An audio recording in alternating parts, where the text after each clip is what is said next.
I can assure you that none of the actual data in our enterprise was inappropriately accessed. It was only the systems that provided access to that data.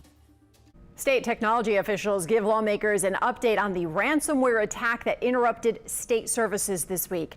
Good evening, I'm Karen Swenson. And I'm Katie Moore. Just moments ago, the governor declared a state of emergency, and we're going to have more on what that means in just a minute. But first, some government agencies like OMV have been shut down all week because of the fallout from the cyber attack. Yeah, Paul Murphy reports the OMV and others affected by the shutdown are now expected to resume normal operations by Monday.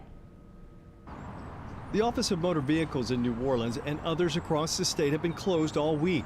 State IT crews spent the past 5 days working to get computers attacked by ransomware back online. To go and completely restore individual PCs, rebuild them from scratch, and a large number of our servers operationally were impacted as well. Friday, the state's Deputy Chief Information Officer briefed members of a legislative budget committee.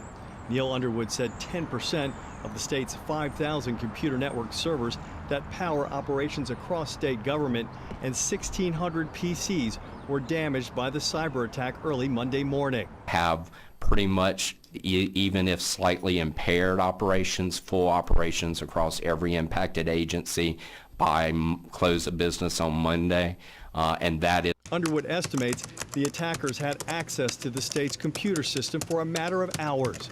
The state took the network offline after discovering the ransomware.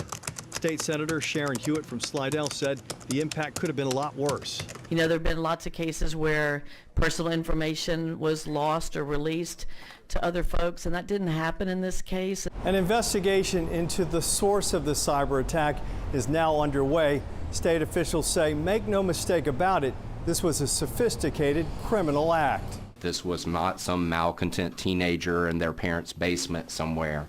I would venture to guess that this happened outside the boundaries of the United States. Underwood said the financial impact has been minimal so far.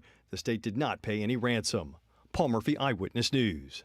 The governor's emergency declaration suspends certain state regulations. The purpose is to make sure that people and businesses don't incur fines and extra fees for services that weren't available during the shutdown. That would include people who were not able to renew their driver's licenses.